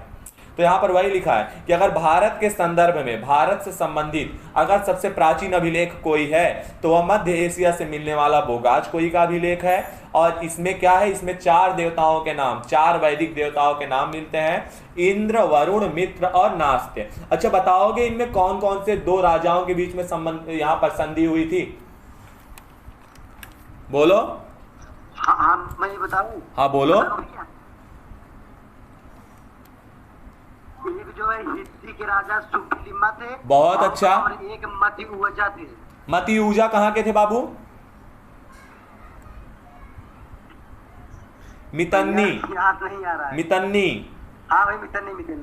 बताया था ना कि हित्ती के राजा सुबिलिम्मा और मितन्नी के राजा मति ऊजा, इन दोनों के बीच में एक संधि हुई थी और ये 4 जो देवता थे उनको साक्ष्य मानकर यह संधि हुई थी यहाँ पर। इसके अलावा बोला गया कि अभिलेख जो होते हैं वो सिक्के से ज्यादा महत्वपूर्ण माने जाते हैं क्योंकि इससे हमें किसी देश के बारे में, कि वहां पर लेखन कला कैसी प्रचलित थी, लेखन कला थी तो कैसी थी, वहां पर जो चीजें लिखी गई हैं उसके बारे में जानकारी पता चलता है। तो सिक्कों से ज्यादा अगर महत्वपूर्ण कुछ है तो वह है अभिलेख, वह भी एक पुरातात्विक स्रोत ही है।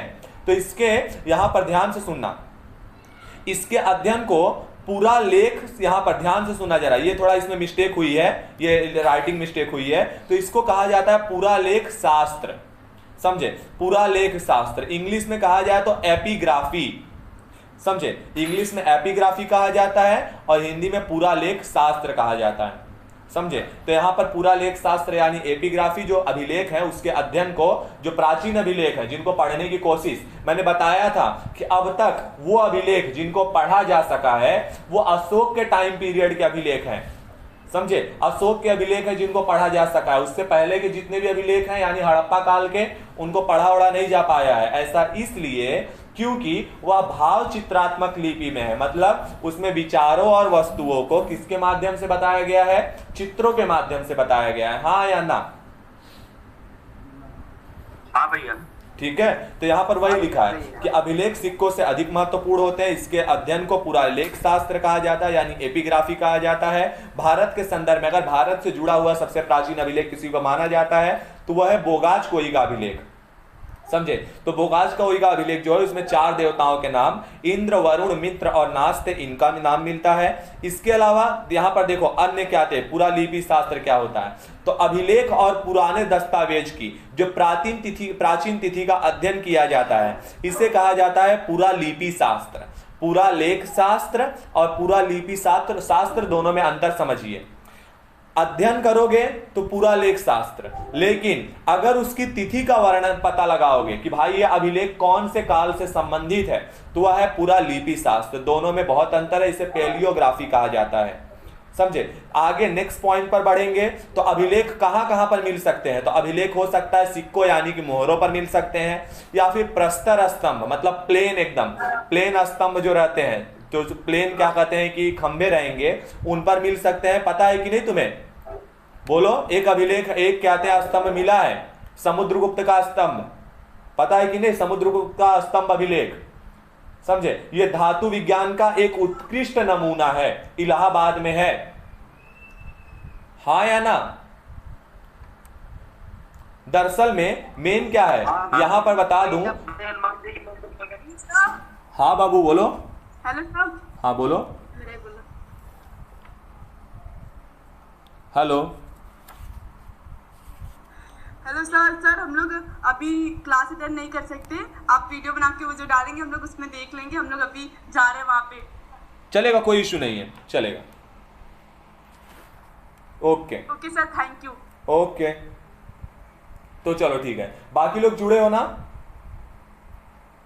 हाँ भैया मैं जुड़ा हूँ। चलो ठीक है। बाकी आविष्कार आप? हाँ सर जुड़ा हूँ। ओके। करीना? हाँ भैया। पायल? जी भैया। चलो ठीक है। तो यहाँ पर एक मैं अभी बता रहा था, एक स्तंभ लेख। स्तंभ लेख का मतलब होता है ऐसे लेख जो स्तंभों पर, स्तंभ का मतलब होता है खंबे, तो ऐसे लेख जो किस पर लिखे हैं? जो स्तंभों पर लिखे गए हैं। तो समुद्रगुप्त का एक स्तंभ लेख है प्रयाग में। प्रयागराज आपको पता है ना, वो संगम के पास। अगर आप कभी संगम घूमने जाओगे तो वहां पर आप हनुमान मंदिर में जरूर जाओगे, पता है कि नहीं? हाँ। मैंने बताया था कि वहां एक हनुमान मंदिर है, बहुत प्रसिद्ध हनुमान मंदिर है। वो प्रसिद्ध इसलिए है क्योंकि वो पूरे भारत में अकेला एक ऐसा मंदिर है जहां पर हनुमान जी लेटे अवस्था में है। समझे? मतलब विश्राम अवस्था में। समझे? तो वहां पर लेटे हुए हनुमान जी की मतलब प्रतिमा है। इसके अलावा बगल में एक किला है। समझे? तो यहां पर अगर आप देखोगे, वो किले के बारे में बता दूं तो उस किले में एक स्तंभ है।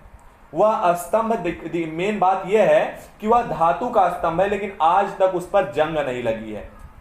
तो ऐसा माना जाता था कि उस समय के लोग भी इतना टेक्नोलॉजी, मतलब इतना ज्ञान उनको था कि भाई आप ऐसे करोगे तो इस पर जंग नहीं लगेगी। आजकल के ब्रिज खंबे देखो, एक साल पेंट नहीं किए तो दूसरे साल ढह जाएंगे, लेकिन आज तक उस पर जंग नहीं लगी। तो उस पर एक स्तंभ लेख, वो जो स्तंभ लेख है उस पर कुछ लिखा गया है। वो लिखा क्या गया है जरा ये समझो। उस पर जो समुद्रगुप्त थे, ध्यान से सुनना, उस पर समुद्रगुप्त के विजय का यशोगान किया है। यशोगान का मतलब उनकी बड़ाई की गई है। समझे? किसकी बड़ाई की गई है? समुद्रगुप्त के। वह अभिलेख जो है वो समुद्रगुप्त का अभिलेख है, प्रयाग में है, जाके देखना होगा तो आज भी देख लेना। समझे? तो उस पर आपको यहां पर बता दूं कि इसको लिखा किसने है, तो समुद्रगुप्त के दरबारी कवि थे जिनका नाम था हरिशेण। क्या नाम था? हरिशेण। तो पेपर में सवाल बन सकता है कि समुद्रगुप्त के दरबारी कवि कौन थे, तो हरिशेण थे। तो उन्होंने वह स्तंभ पर यशोगान करवाया है समुद्रगुप्त का, कि आप मतलब क्या क्या कौन कौन से राज्य को जीते थे, कैसे क्या, वही सारी चीजें। ठीक है, बोलो। ठीक है, तो यहां पर वही चीजें हैं कि अभिलेख कहां कहां मिलते हैं, तो मोहरों पर मिल सकते हैं, प्रस्तर स्तंभों पर मिल सकते हैं, स्तूपों पर। तुम्हें पता है ना सांची का स्तूप मध्य प्रदेश में है। इसके अलावा बिहार में देखोगे तो बौद्ध का स्तूप यानी बौद्ध मठ अक्सर हुआ करते थे। समझे? तो वो स्तूप तुम्हें दिखाई देंगे। स्तूप तुम्हें देखना चाहोगे स्तूप कैसे होते हैं? हाँ भैया। वैसे तो लगभग सभी ने देखे होंगे, लेकिन फिर भी चलो आ जाओ देख ही लेते हैं।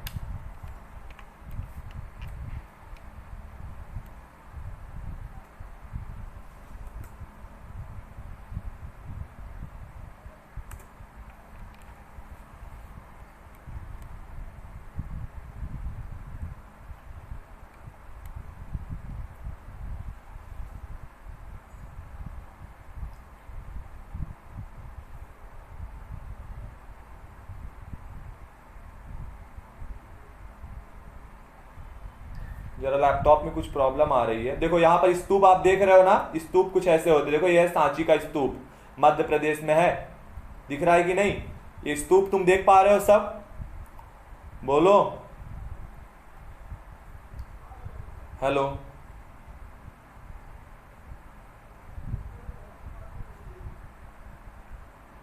हाँ सर।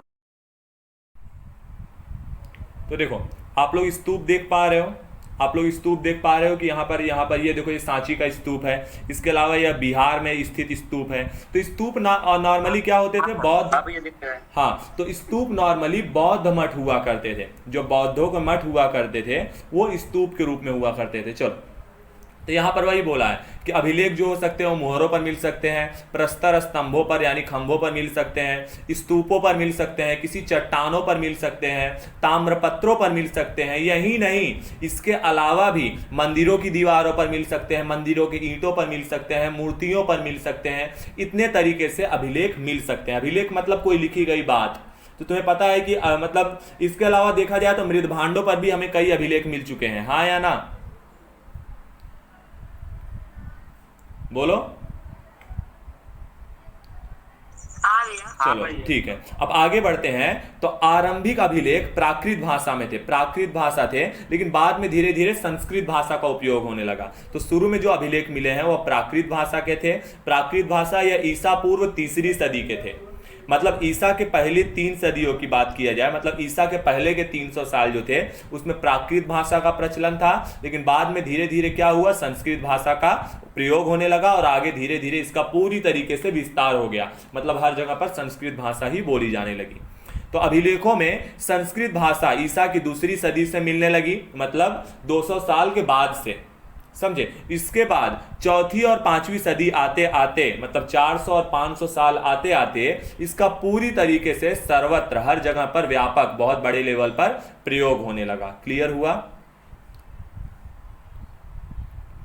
बोलो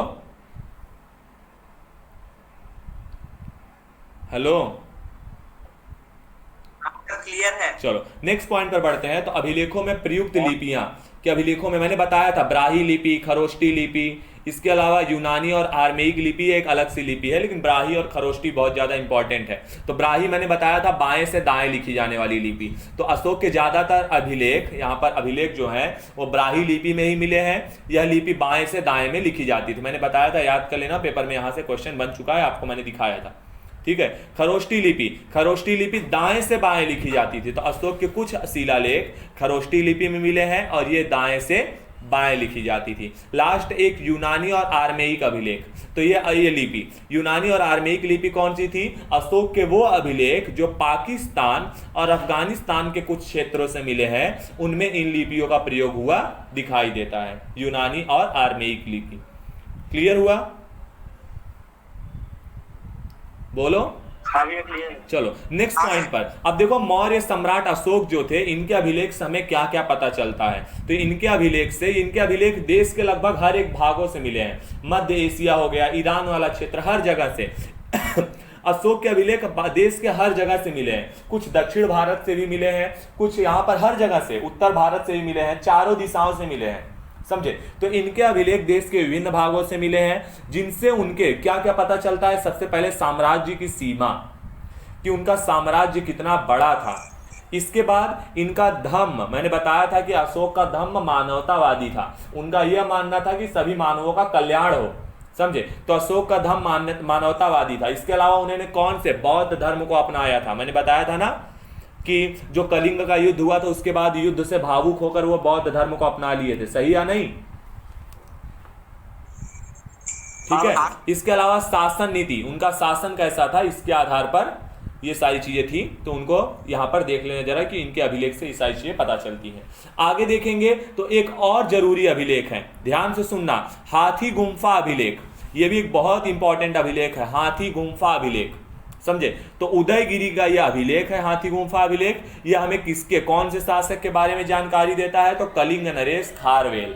डायरेक्ट क्वेश्चन बनेगा कि हाथी गुम्फा अभिलेख से कौन से शासक के बारे में जानकारी मिलती है, तो कलिंग का नरेश जो खारवेल था, कलिंग का नरेश जो खारवेल था, हमें उसके बारे में जानकारी कौन से अभिलेख से मिलती है, तो हाथी गुम्फा अभिलेख से मिलती है। इसके अलावा एक दूसरा अभिलेख है जिसका नाम है जूनागढ़ अभिलेख। जूनागढ़ गुजरात वाला इलाका, तुम्हें बता दूं कि गुजरात का वो वाला क्षेत्र जो पाकिस्तान के साथ मिलना चाहता था ना आजादी के समय, मैंने बताया था, तो गुजरात का वो वाला इलाका जो पाकिस्तान के साथ मिलना चाहता था वो था जूनागढ़, समझे। इसमें भी जो चुनाव हुआ था तो यहाँ का शासक भागकर पाकिस्तान में चला जाता है और वहां से फिर कॉल करता है कि भैया आप क्या करो, जूनागढ़ को अपने भारत में मिला लो, हाँ या ना। तो यहां पर वही जूनागढ़ अभिलेख है। तो यह जूनागढ़ अभिलेख कौन से शासक से जुड़ा है, तो शक क्षत्रप रुद्रदामन, समझे। शकों के बाद यहां पर ध्यान सुनना, जो ये मैंने बताया था ना कौन कौन थे, ये यहां पर हिंद यवन शासक, सातवाहन, कुषाण, और कुषाण के बाद आए थे शक, समझे। शकों के जो प्रमुख शासक था उसमें नाम था एक प्रमुख शासक का रुद्रदामन, तो उससे संबंध में एक जूनागढ़ अभिलेख है। इसके अलावा रुद्रदामन के अलावा भी यहाँ पर कई शासकों के बारे में जानकारी मिलती है, जैसे अशोक के बारे में और चंद्रगुप्त मौर्य के बारे में। क्लियर, बोलो। हाँ सर। चलो, तो इसके अलावा यहाँ पर ध्यान देंगे, आगे कुछ पॉइंट्स और हैं कि वशिष्ठी पुत्र पुलमावी, वशिष्ठी पुत्र पुलमावी, इनका एक अभिलेख है नासिक गुहा अभिलेख। यहां याद रख लेना कि नासिक गुहा अभिलेख अलग है और नासिक अभिलेख अलग है। तो नासिक गुहा अभिलेख किसका है, तो वशिष्ठी पुत्र पुलमावी का है, समझे। इनसे हमें क्या, इनकी धार्मिक सहिष्णुता, मतलब धर्म को सहने की क्षमता, इसके बारे में, इसके और उनकी संस्कृति के बारे में जानकारी मिलती है। आगे बढ़ेंगे तो समुद्रगुप्त का अभी बताया थोड़ी देर पहले कि समुद्रगुप्त का एक प्रयाग स्तंभ है, जिससे क्या पता चलता है, समुद्रगुप्त की विजय के बारे में पता चलता है। उनके विजय का यशोगान हुआ है, किसने किया है, तो उनके दरबारी कवि हरिशेन ने किया है, समझे। विजित राजाओं मतलब जिन राजाओं को उन्होंने हराया था उसके बारे में भी उसमें जानकारी दी हुई है। तो यह समुद्रगुप्त का, याद पेपर में सवाल बनेगा कि प्रयाग स्तंभ अभिलेख किससे संबंधित है, तो वह समुद्रगुप्त से संबंधित है। आगे इसके अलावा अब यहाँ पर एक इंपॉर्टेंट पॉइंट, एक बुक बनाई गई है जिसका नाम है कॉर्पस इंस्क्रिप्शनम इंडिकारम। ध्यान से सुनना, एक बुक है, बहुत बुक के बारे में पूछा जाता है यूपीएससी में, अगर देखोगे तो हर साल 1 से 2 सवाल केवल बुक से आते हैं, समझे। तो यहां पर कॉर्पस इंस्क्रिप्शनम इंडिकारम नामक बुक है, जिसमें क्या किया गया है, इसमें कई अभिलेखों का संकलन मतलब संग्रहित किया गया है। कई अभिलेखों को लेकर इसमें एक ही करके लिख दिया गया है। कौन कौन से अभिलेख हैं, तो मौर्य काल के अभिलेख, मौर्योत्तर काल के मतलब मौर्य काल के बाद वाले अभिलेख, और गुप्त काल, ये तीनों कालों का अभिलेख क्या किया गया है, एकत्रित करके कॉर्पस इंस्क्रिप्शनम इंडिकारम में संकलित और करके प्रकाशित कर दिया गया है। क्लियर। तो कॉर्पस इंस्क्रिप्शनम इंडिकारम में क्या है, तो कई अभिलेखों का संग्रह ग्रंथ है। क्लियर। हाँ सर। चलो, तो आगे बढ़ेंगे, अब आगे देखते हैं। तो नेक्स्ट पॉइंट पर क्या है, सबसे पुराना, मैंने अभी बताया कि सबसे पुराने अभिलेख आपको कहां मिलते हैं, तो हड़प्पा संस्कृति की मोहरों पर मिलते हैं, जिसको आज तक पढ़ा नहीं जा सका है। मैंने बताया था कि हड़प्पा संस्कृति कब से है, तो 2500 ईसा पूर्व की है। मैंने यही है कि ये लगभग 2500 ईसा पूर्व के हैं, और मैंने बताया इनको अब तक पढ़ा नहीं जा सका है। तो हड़प्पा संस्कृति के अभिलेख अब तक पढ़े नहीं जा सके, ऐसा इसलिए क्योंकि यह भाव चित्रात्मक लिपि में है। भाव चित्रात्मक लिपि मतलब इसमें विचारों और वस्तुओं को चित्रों के माध्यम से बताया गया है, जो हमारे समझ में आज तक नहीं आया है। नेक्स्ट पॉइंट पर, ऐसे अभिलेख जो अब तक पढ़े जा चुके हैं वो किसके हैं, तो अशोक के शिलालेख हैं। शिला मतलब पत्थरों पर लिखे हुए अभिलेख। तो मैं बता दूं कि उस समय अगर राज में कोई नया कानून बनाया जाता था राजा के द्वारा, समझे, तो उसको जगह जगह पर पत्थर रखवाकर उस पर उत्कीर्ण करवा दिया जाता था कि राजा का यह आदेश है, जनता को मानना पड़ेगा। तो यहाँ वही है कि ईसा पूर्व 3री सदी के मतलब 300 सालों के आसपास के जो अभिलेख हैं वह अशोक के शिलालेख हैं, जिनको अब तक पढ़ा जा चुका है। और इनको पढ़ने में अगर सबसे पहले किसी को सफलता मिली तो 1837 में जेम्स प्रिंसेप को मिली, ये भी बता चुका हूं। समझे? बताया हूं या नहीं? बताओ जल्दी। हेलो, बताए हो। ठीक है। तो यहाँ जेम्स प्रिंसेप को यह सफलता मिली थी। उस समय जेम्स प्रिंसेप क्या कर रहे थे? तो बंगाल में ईस्ट इंडिया कंपनी में एक ऊंचे पद पर कार्यरत अधिकारियों में से एक थे। क्लियर हुआ? हाँ भैया क्लियर। चलो अब फटाफट देख लेते हैं लास्ट पॉइंट कि कौन कौन से अभिलेख हैं और उससे जुड़े कौन कौन से शासक हैं। फटाफट एकदम। हाथी गुम्फा अभिलेख अभी बताया कि कलिंग नरेश खारवेल जो है वो हाथी गुम्फा से जुड़े शासक हैं। इसके अलावा एहोल अभिलेख बहुत बार पूछा गया है। एहोल अभिलेख पुलकेशिन द्वितीय, कल कुछ याद है एहोल अभिलेख के बारे में बता रहा था मैं कि पुलकेशिन द्वितीय जो है वह इससे संबंधित शासक हैं। हाँ या ना? बताया था कल ना एहोल अभिलेख। हाँ सर। ठीक है। फिर नासिक अभी देखो, अभी मैंने आपको नासिक गुहा अभिलेख बताया। तो नासिक गुहा अभिलेख किससे संबंधित है? तो वशिष्ठी पुत्र पुलिमावी से संबंधित है। तो यहां पर नासिक अभिलेख गौतमी बलश्री से संबंधित है। याद रख लेना, कंफ्यूज मत रहना। ठीक है। जूनागढ़ अभिलेख अभी पढ़े कि रुद्रदामन का है। प्रयाग स्तंभ अभिलेख समुद्रगुप्त का है, समुद्रगुप्त के विजयों का यशोगान है। आगे कुछ और अभिलेख है, यहाँ पर देख लेते हैं। मंदसौर अभिलेख मालवा नरेश यशोवर्मन का है। यहाँ पर म से म याद रखना, मंदसौर मालवा नरेश यशोवर्मन। इसके बाद ग्वालियर का अभिलेख, ग्वालियर का प्रतिहार नरेश भोज इसके शासक हैं। भोजपुर कुछ याद है? प्रतिहार नरेश भोजपुरी। हाँ सर यार मालूम है ना कौन से शासक को भोज कहा जाता था? कुछ याद आया? और उसके राज्य क्षेत्र को भोज्य बोला जाता था, भूलो मत। इसके बाद देवपाड़ा का अभिलेख, देवपाड़ा का अभिलेख किसका था? बंगाल शासक विजय सेन का है। इसके अलावा भीतरी और जूनागढ़ अभिलेख, यहाँ पर जूनागढ़ अभिलेख अलग है। जूनागढ़ अभिलेख देखो, जूनागढ़ अभिलेख किसका है? रुद्रदामन का है। लेकिन अगर भीतरी व जूनागढ़ अभिलेख आ गया तो वह स्कंदगुप्त का है।